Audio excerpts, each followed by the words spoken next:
వచ్చే ఏడాది మార్చి 31 నాటికి దేశంలో మావోయిస్టులు ఏరివేతే లక్ష్యంగా కేంద్ర సర్కార్ ముందుకు సాగుతోంది. ఈ క్రమంలో చేపట్టిన ఆపరేషన్ కగార్ కారణంగా బస్తర్ అడవుల్లో తరచూ తుపాకులు గర్జిస్తున్నాయి. వందలాది మంది చనిపోతున్నారు. ఇందులో భాగంగా రాష్ట్రంలోని కర్రిగుట్టల్లో చేపట్టినటువంటి ఆపరేషన్ బ్లాక్ ఫారెస్ట్ తెలంగాణలోనూ చర్చనీయాంశంగా మారింది.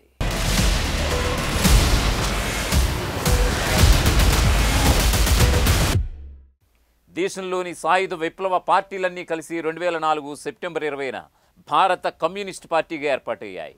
నేపాల్ నుంచి శ్రీలంక వరకు నూతన ప్రజాస్వామిక విప్లవం సాధించడమే లక్ష్యంగా రెడ్ కారిడార్ పేరుతో కదం తొక్కాయి. ఈ క్రమాన 2010 నాటికి దేశంలోని 126 జిల్లాల్లో మావోయిస్టుల ప్రాబల్యం పెరిగిపోయింది. అప్పటి నుంచి మావోయిస్టులను అణిచివేసేందుకు ప్రభుత్వాలు అనేక ఎత్తుగడలు అమలు చేస్తూ వచ్చాయి. ఫలితంగా 2024 నాటికి మావోయిస్టు ప్రభావిత జిల్లాల సంఖ్య 126 నుంచి 38 జిల్లాలకు పడిపోయింది. దీంతో మావోయిస్టు తరహా విప్లవ పంథా అనుసరించే వారిని దేశం నుంచి ఏరివేయడమే లక్ష్యంగా ఆపరేషన్ కగార్ను 2024 జనవరిలో కేంద్ర ప్రభుత్వం చేపట్టింది.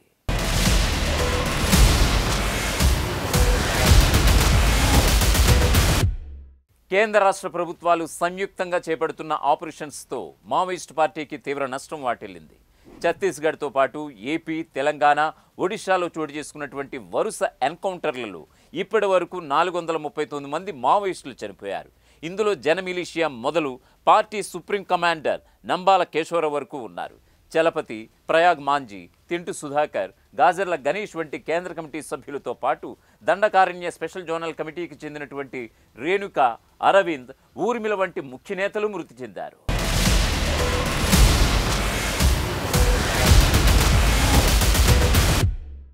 తెలంగాణ కమిటీ లక్ష్యంగా జరిగినటువంటి ఎన్కౌంటర్లలో మైలారపు అడెల్లు అలియాస్ భాస్కర్ చనిపోగా బడే దామోదర్ వంటి నేతలు తప్పించుకున్నారు. ఆపరేషన్ కగార్ మొదలైన తర్వాత భద్రాద్రి కొత్తగూడెం, ములుగు జిల్లాల్లో జరిగిన వేరువేరు ఎన్కౌంటర్లలో 15 మంది మావోయిస్టులు చనిపోయారు.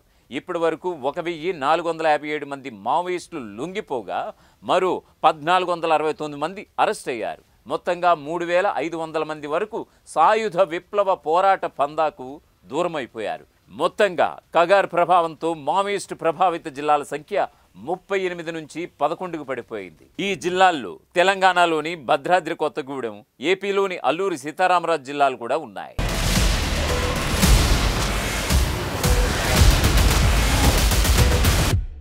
ఆపరేషన్ కగార్ మొదలయ్యాక మే 21న ఛత్తీస్గఢ్లోని నారాయణపూర్ జిల్లా గుండికోట దగ్గర జరిగినటువంటి ఎన్కౌంటర్లో నంబాల కేశవరావు చనిపోవడం పోలీసులు సాధించిన అతిపెద్ద విజయంగా చెబుతారు.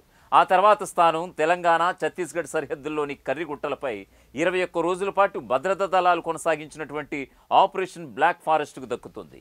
Central regional bureau, Telangana Dandakaranya కమిటీలతో పాటు మోస్ట్ వాంటెడ్ హిడ్మాను పట్టుకోవడమే లక్ష్యంగా ఈ ఆపరేషన్ జరిగింది.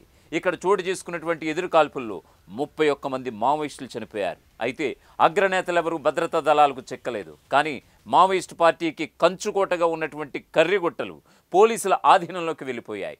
అంతకుముందు అక్టోబర్ 4న అబూజ్మడ్ అడవుల్లో జరిగినటువంటి తుల్తులి ఎన్కౌంటర్లో ఏకంగా 38 మంది మావోయిస్టులు చనిపోయారు. సంఖ్యాపరంగా దేశంలో ఇదే అతిపెద్ద ఎన్కౌంటర్గా నిలిచింది.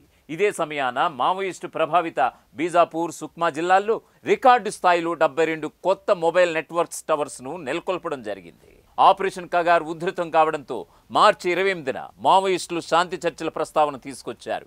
తెలంగాణలో మెజార్టీ రాజకీయ పక్షాలు ఈ శాంతి చర్చల నిర్ణయాన్ని స్వాగతించాయి. కానీ కేంద్ర ప్రభుత్వం శాంతి చర్చలపై సానుకూలంగా ఒక్క ప్రకటన కూడా చేయలేదు. పైగా చర్చలపై భేటీలు జరుగుతుండగానే ఆపరేషన్ బ్లాక్ ఫారెస్ట్ పేరుతో అతిపెద్ద యాంటీ నక్సల్స్ ఆపరేషన్ చేపట్టింది. ఈ సమయంలోనే నంబాలతో పాటు అనేక మంది అగ్రనేతలు నేలకొరిగిపోయారు. దీంతో శాంతి చర్చల అంశం ఒకవైపు ప్రతిపాదనలకే పరిమితమైందనే భావన నెలకొంది.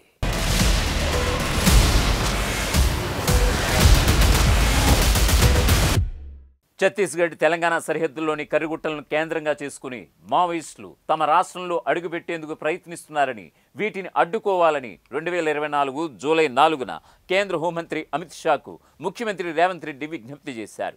శాంతి భద్రతలకు సంబంధించినటువంటి అంశాలపై వారిద్దరి మధ్య గంటకు పైగా సమావేశం జరిగింది నాడు.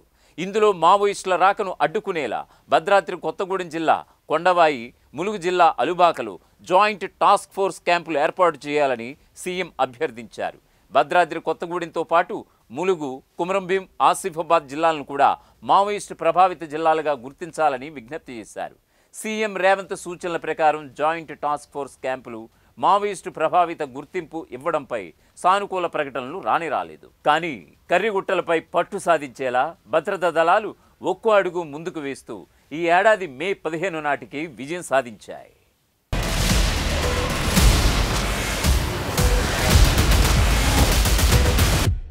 అసలైన తొలి వెలుగు. ఫాలో వాట్సాప్ @తొలి వెలుగు official.